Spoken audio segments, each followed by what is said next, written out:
बहुत बढ़िया अवसर है। मंत्र न चले नाम चला लो, नाम न चले तो चतुरासी जी गुनगुनाने लगो।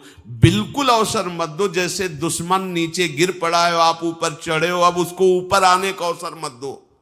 ऊपर आने का अवसर दिया तो अब आपको ऊपर आने का अवसर दुश्मन नहीं दे पाएगा। ध्यान रखना, एक बार अगर अब मन चढ़ गया आपके ऊपर और मनमानी आचरण करा लिया तो आपको भजन लायक नहीं रखेगा, क्योंकि वो समझ चुका है कि तुम ऐसी जगह पहुंच चुके हो कि अगर अब हम इसको हरा ना पाए तो मुझे जिंदगी भर इसका गुलाम बनना पड़ेगा। मन ने देख लिया है कि अब हम मारे जाएंगे, अब मुझे मरना पड़ेगा, तो वो आखिरी कोशिश करके आपका नाश करेगा। बस आप सावधान हो जाओ। इस समय आपके घुटने उसके गर्दन के ऊपर हैं, ऐसा समझो, क्योंकि सदगुरु आश्रय, संत आश्रय, सत्संग, नाम धाम आश्रय। अब वो विचलित हो रहा है, भड़बड़ा रहा है, कोई तो मिले ऐसा, थोड़ा तो हमें जीवन दान दे, क्या विषय भोग, थोड़ा तो मुझे विषय सेवन करने को मिले। चूक कर दी तो फिर गिरा देगा। परमहंस श्री ओंकारानंद सरस्वती जी ले जब बिल्कुल नई अवस्था में सामने उनके गए तो उनका, अच्छा बच्चा, बड़े भाग्यशाली हो, वैराग्य मार्ग में आए हो, पर ध्यान रखना, एक सांप को जब बंदर पकड़ता है तो बोले ऐसे ऐसे जड़ में रगड़ता है, फिर देखता, सू तो नहीं बोला, फिर रगड़ता है, और वो मरने पर भी रगड़ता ही रहता है कि कहीं इसमें जान न। बोले बस ऐसे ही साधु को, साधक को, उपासक को अपने मन को रगड़ना है। राधा वल्लभ सिंह हरिवंश, राधा वल्लभ सिंह हरिवंश, राधा वल्लभ सिंह हरिवंश। अगर सू बोलने का मतलब अगर थोड़ा भी विषय स्फुरण रह गया है तो अभी रगड़ते रहो, राधा वल्लभ सिंह हरिवंश। फिर सच्ची कहते भजन करना नहीं पड़ता। जैसे भजन थोड़ी करना पड़ता है ही नहीं भजन, किसी और कुछ क्या करें, कुछ है ही नहीं यंत्रों में, वो स्फुरते केवल वही। अब उसको भजन थोड़ी करना है, रह ही नहीं गया, कुछ करना ही नहीं रह गया है। हंस रहे, खेल रहे, बात कर रहे, खा रहे, पी रहे, चल रहे, ठाड़े बैठे परे उताना, कबीर काहे हम राय ठिकाना, हर समय। पर वो स्थिति प्राप्त करने के लिए निरंतर अभ्यास की आवश्यकता है। श्री भगवान कह रहे हैं कि परमम पुरुषम दिव्यम याति पार्थानुचिंतयेत, जो मेरा सदैव चिंतन करता रहता है, दिव्य परम पुरुष का साक्षात्कार उसको अपने चित्त में ही हो जाता है। चित्त स्थान भगवान वासुदेव का है। शरीर छोड़ने के बाद नहीं, शरीर रहते ऐसी आनंद की वृत्ति उदय होती। अब उनके लिए शब्द ही नहीं तो क्या वर्णन करें। ऐसी आनंद की उसी आनंद में वो आनंद समुद्र प्रभु प्रकाशित होने लगते हैं। पर उस आनंद में जहां आपका थोड़ा प्रवेश होता है, आप उलझ करके विषय की तरफ चले जाते हैं। ध्यान देना हमारी इस बात को, यह अनुभवगम्य बात कहते हैं। जब आपको भजन का थोड़ा आनंद मिलेगा तो आप थोड़ा निश्चिंत जैसे होते हैं, उसी समय मन आपको विषयों में फंसा देगा। जब आपको भजन का अभ्यास बढ़ने लगे, आनंद मिलने लगे, तो आपको उदासीनता बढ़ानी है, हंसना नहीं है, लोगों से मिलना नहीं, खेलना नहीं है, क्योंकि इस समय चढ़ाई का है। आनंद स्फुरित होने लगा, बचाओ, बिल्कुल आसपास से सुरक्षित हो जाओ। वो आनंद ही आपको ऊपर ऐसी स्थिति में ला देगा जहां ये विषय नहीं ले जाएंगे। भगवान कह रहे परमम पुरुषम दिव्यम याति पार्थानुचिंतयन्, जो निरंतर अभ्यास चिंतन का करता है उससे चित्त में ही भगवत साक्षात्कार हो जाता है। अगर आप सावधान नहीं रहेंगे, चिंतन सही नहीं रहेगा आपका, तो किसी भी अवस्था में ये विषय चिंतन छूटने वाला नहीं। अभी हमारे पास अवसर है, अभी हमारे पास समय है, चूको मत। ये बहुत सूक्ष्म लड़ाई है, ये कोई बाहर के लाठी डंडा गोली वाली लड़ाई नहीं है, ये अंतर की लड़ाई है। इसमें बड़े बड़े हार जाते हैं। अगर कोई जीत पाता है तो एकमात्र भगवान को समर्पित चित्त वाला जीतता है। हमें लगता है आपको बढ़िया समर्पण का अवसर है। अब आप ये जो मना किया जाता है, उन विषयों का भोग करते हैं, विषयों का सेवन करते हैं, तो फिर ऐसा लगता है अब हम नहीं कर पाएंगे, हमारे पास कोई चांस नहीं रह गया कि अब आपको संभाल सके। इसलिए आप सहयोग कीजिए। ये बाहरी आनंद 4 दिन का है, मान जाओ, बाहरी आनंद। ये श्री जी के मार्ग के लिए हम कह रहे हैं किसी जन्म में भगवत प्राप्ति करनी। अगर आप नहीं कर मानोगे, मनमानी आचरण करोगे तो भ्रष्ट हो जाओगे। ये संसार का स्वरूप है, किसी न किसी बहाने से वो आपको सतमार्ग से हटाएगा। ना किसी को घर आने दो, ना किसी के घर जाओ, ना किसी को रंग लगाओ, ना किसी से रंग लगवाओ। अपनी प्रिया प्रीतम के साथ होली खेलो। यहां जो सत्संग हो रहा है ठीक है, सुना, एकांतिक किया, कुटिया में जाओ चुपचाप, अपने श्री जी को रंग लगाओ, श्री जी के सामने पद गाओ, श्री जी के सामने नाचो, उन्हीं तो भावना में उनके साथ खेलो, किसी और की जरूरत नहीं।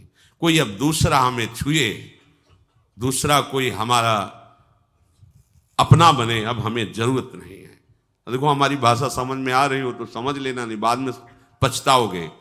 किसी को भी अपने साधन कक्ष में प्रवेश मत दो, किसी को अपनी कुटिया में मत आने। अब आप यहां गृहस्थ नहीं हो, यहां भी रह रहे हो, भले गृहस्थ वेश में रह रहे हो, आप वनवासी हो, आप श्री जी के उपासी हो, कोई व्यवहार की जरूरत नहीं। जब ऐसे रहोगे तो श्री जी आएंगे आपसे खेलने। निष्ठा, हृदय में निष्ठा। अब व्यवहार की गुंजाइश नहीं रह गई, हमारे पास समय नहीं व्यवहार का। हमारी बातें मान लो पर आप लोग मानते नहीं हो, इसलिए रंग नहीं चढ़ पा रहा। अरे वो बेचैन है आपके साथ खेलने के लिए, उनकी तरफ जब देखो ना तो बेचैन है, पर उनकी तरफ कोई देखना ही नहीं चाहता। वो तो यहीं से फुर्सत नहीं मिलती भोगों से खेलने के लिए, संसार के राग में खेलने के लिए। अरे वो तो लालायित है, वो तो खुशी हो रहे कि ये हमारा शरणागत हो गया, अभी हमारी सहचरी बनेगा, हमारी सेवा में आएगा। शरणागत होकर के पीठ कर लिया श्री जी की तरफ, मुख कर लिया संसार की तरफ, तो दोनों लाड़िले उदास बैठ जाते हैं। अब क्या करें, ये तो उधर मुख करके जा रहा है, चलो फिर कभी लौटेगा, वो फिर इंतजार कर रहे हैं। विमुख भये निमिषो ना अकृपा जब चिते तब। खूब अभ्यास करो, नाम जब कोई होली दिवाली त्योहारी, हमारा सारा त्योहार लाडली लाल से है, इन्हीं के साथ खेलो। देखो तुम्हें बताएं, जो बच्चा बाहर खेलने नहीं जाता तो माता पिता उसके साथ खेलने लगते। कैसे? घुटने के बल चल रहा है तो वो पिता भी घुटने के बल चलेगा उसके साथ साथ। वो तोतली बोलेगा तो वो भी तोतली बोलेगा। देखा है कभी ऐसा? ऐसा कर तो ये हमारे स्वामी भी जब देखेंगे कि अरे ये तो किसी से राजी नहीं है, केवल हमसे खेलना चाहता है, इनके लाने का एक ही उपाय है, ध्यान रखना, अनन्य व्रत नहीं चाहिए हमें। और जैसे कल आप सुन रहे थे, पपीहा बन के रहू रे, बस यही चातक व्रत नहीं, हमें नहीं चाहिए। अगर हमारे रंग पड़ेगा तो लाडली लाल का पड़ेगा, हम खेलेंगे तो लाडली लाल के साथ खेलेंगे, नहीं तो अब आजीवन नहीं खेलेंगे, आजीवन नहीं खेलेंगे। अगर हम पाएंगे तो इनकी जूठन पाएंगे, नहीं तो प्राण त्याग देंगे। जिएंगे तो वृंदावन में जिएंगे, नहीं जीवन। ये व्रत चाहिए। काहे को व्यर्थ समय नष्ट कर रहे हो? धारण करो अनन्य निष्ठा का व्रत। इनको अपनी तरफ आकर्षित करने के लिए अनन्यता ही व्रत है। रसना कटो जो अन रटो, निरखियन फुटो नयन, श्रवण फुटो जो अन सुनो, श्री राधा जसमैन। कोई भी सत्संगी कोई व्यसन न करे, अन्य किसी से संपर्क न करे, खूब पद गाओ, खूब नाचो, अपना दरवाजा कुटिया का बंद करके खूब रो, नाचो, खेलो, कूदो, उन्हीं से वो खेलने लगेंगे। उनको चैन नहीं है आपके सिवा, आप चैन से रह रहे हो। हमारे प्रिया प्रीतम आपका इंतजार कर रहे हैं, तभी आप पर हेतु की कृपा की। ये बात अंदर की समझो, प्रिया प्रीतम अंदर से आपको बहुत प्यार करते हैं, पर हम देखते हैं कि आप प्रिया प्रीतम से प्यार नहीं करते। आप संसार की तरफ बढ़ते जा रहे हो, हाथ फैला खड़े, मेरी तरफ आ जा। ये हमारे भगवान नहीं है, ये हमारे लाडली लाल हैं। हम इनको भगवान नहीं, ये तो प्रेम के खिलौना दो खेलत है प्रेम खेल। हमारे रसिकों ने इनको भगवान नहीं माना। अगर कोई संकट आया तो अपने आंचल में छुपा के इनको लेके भागे।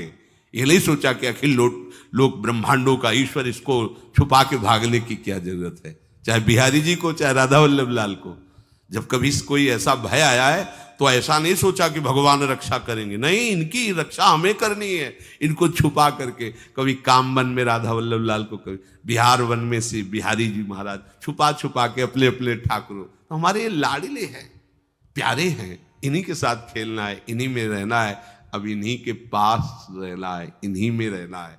दो बात ध्यान रखो, इन्हीं के पास रहना है, इन्हीं में रहना है, बस। अब यही हम नहीं कर पाते, वही जो शुरुआत सत्संग में की थी, सबकी ममता ताग बटोरी, मम पद मने। ये भारी बात है, भारी बात है। जितनी जल्दी आप उदास हो जाओ संसार से, उतनी जल्दी मुस्कुराहट आ जाएगी प्रिया प्रीतम के मुख में आपके लिए। आप जब मुस्कुरा रहे उधर तो वो उदास बैठे कि हमारी तरफ क्यों नहीं देख रहा। अब हमें अपने प्यारे को उदास नहीं करना, प्यारे को मुस्कुराहट से युक्त करना है। क्या हम उदास हो जाएं? ताते मौन रहे वो उचित है, जगते भयो फिरे बैरागी, वृंदावन रस में अनुरागी। इसकी खूब चिंतन परायण रहो, कोई भी विषय का सेवन ऐसा ना करो जो आपकी बुद्धि भ्रष्ट कर। कोई आपने ऐसा गंदा व्यसन, गंदी बात, गंदी चेष्टा आप परसों नरसों, फिर आगे क्या? आपका जो साधन मार्ग वो ढक जाएगा, फिर प्रमाद छा जाएगा। हमें किसी भी उत्सव में, किसी भी उत्साह में अपनी प्यारे जो की अनन्यता और सिद्धांत को नहीं छोड़ना, अपने मार्ग में चल। ये अध्यात्म है, अध्यात्म। ये दान पुण्य की बातें नहीं है, ये लोकांतर में भटकने की बातें नहीं है, सीधे भगवत प्राप्ति की बातें हैं। यत करोषि, जो भी तुम करोगे वो तुम्हें अपने आराध्य देव के लिए करना है, आराध्य देव को समर्पित करना है। देहाभिमान अभी कुछ ही समय में गलित हो रहा है, ऐसा आपको अनुभव होने लगेगा। कैसे समझेंगे? देहाभिमान गलित हो रहा है। जब आपका अपमान हो और आपको कोई फर्क न पड़े, आपका सम्मान हो, आपको कोई हर्ष नहीं हुआ, बड़ा लाभ हो गया, कोई सुख नहीं हुआ, बड़ी हानि हो गई, कोई दुख नहीं हुआ, शरीर स्वस्थ है, कोई हर्ष का विषय नहीं, शरीर अस्वस्थ है, कोई शोक का विषय नहीं। यह है देहाभिमान गलित होने का स्वरूप। यत करोषि, तो जो भी हम करें, पापाचरण भी करें तो श्री भगवान को अर्पित कर दें। बोले नहीं, तस्मात् शास्त्रम प्रमाणम ते कार्याकार्यो व्यवस्थितो। जो तुम्हें करना है उसमें प्रमाणित कार्य करने हैं, शास्त्र के अनुसार। यत करोषि, अब जो भी करोगे शास्त्र सम्मत करोगे और प्रभु को समर्पित करोगे। देहाभिमान बहुत जल्दी गलित हो जाएगा। यदश्नाशि, अशन भोजन, जो भी पाओगे पहले प्रभु को भोग लगाओगे, देहाभिमान गलित हो जाएगा। मान लो मेरी बात, ये सब 4 दिन के उत्सव, 4 दिन की चांदनी है। शोक समाज पूरा तैयार हो रहा है हमारे ऊपर आक्रमण करने के लिए। तुम्हें क्या पता? शोक का अंधेरा छाने के पहले ही व्यवस्थित जहां पहुंचना है वहां पहुंच जाओ, फिर अंधेरा छा जाएगा, कोई फर्क नहीं पड़ेगा। अभी आप यात्रा ही नहीं प्रारंभ किए हैं और अंधेरा आ गया तो मार्ग ढक जाएगा और जीवन व्यर्थ चला जाएगा। कुछ भी मत खाओ। कैसी धूर्तता हमारी बुद्धि में बैठी है। रसेंद्री की तृप्ति के लिए हम गुरुजनों की आज्ञा को रौंद करके चंद विषयों का सेवन करते हैं। धिक्कार है जीवन को। यदि आज्ञा उल्लंघन करके अमृत भी पीने को मिले तो विष हो जाएगा, ध्यान रखना। इंद्रियों की चाटुकारिता करते हद हो गई। अरे संसारी पुरुष में ऐसा देखे तो चलो, लेकिन जो भगवत मार्ग के पथिक, धिक्कार तुम्हारे जीवन को। प्रियाजू को बिना भोग लगाए अर्पित किए तुम पाने के लिए उत्साहित कैसे हो रहे हो? जिन वस्तुओं को निषेध किया गया है उनकी तरफ स्वप्न में भी अगर गति हो तो जलन होनी चाहिए कि स्वप्न में भी हमने कैसे स्वीकार कर लिया। कभी कभी ऐसा लगता है कि भगवत प्राप्ति बहुत कठिन है, ये समझने वाले नहीं। मेढक को तौलने का अगर हमें आदेश मिले तो तौलना बहुत कठिन है। 5 रखो, 2 उधर छिटक के चले गए, उनको घसीटो तो 3 पहले वाले फिर उतर के चले। ऐसे है, सावधान हो जाओ। ये आज्ञा का उल्लंघन तुम्हारे लिए नारकी गति का काम करेगा। अगर आज्ञा है कि अमृत नहीं पीना तो मत पीना, नहीं वो विष हो जाएगा। और अगर आज्ञा है विष पी लीजिए तो गरल सुधा रिपु करहि मिताई, गोपद सिंधु अनल शीतलाई। वो विष अमृत हो जाएगा, तुम्हारा शत्रु तुम्हारा मित्र हो जाएगा। ये भव समुद्र गाय के खुर के गड्ढे के समान हो जाएगा। आज्ञा पालन बहुत बड़ी सिद्धि है। ये मूढ़ता का त्याग कीजिए। आप जानते हो, जानते नहीं है?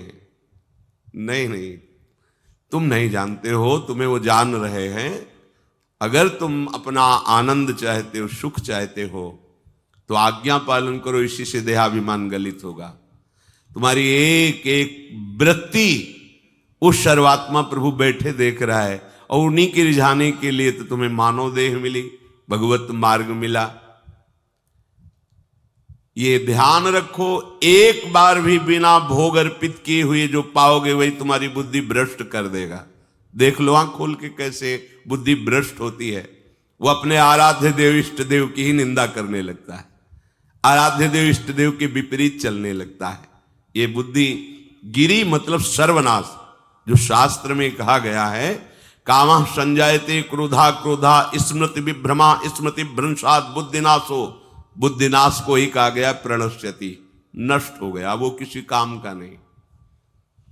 यत करोषि, जो भी कर रहे हो वो प्रभु के लिए हो और प्रभु को अर्पित करो। यदश्नाश, जो भी असन भोजन करते हो, जो भी तुम्हारी जिह्वा में जाए, अगर तुम इसी जन्म में भगवत प्राप्ति करना चाहते हो तो बिना भोग लगाए मत पाना, मान लीजिए।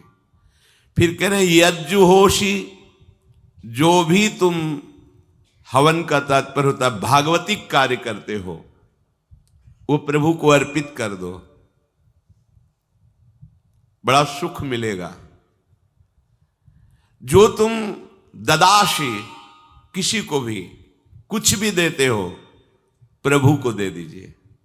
देने के पहले उसमें भाव कीजिए, राधा वल्लभ लाल इसके हृदय मंदिर में बैठे हैं।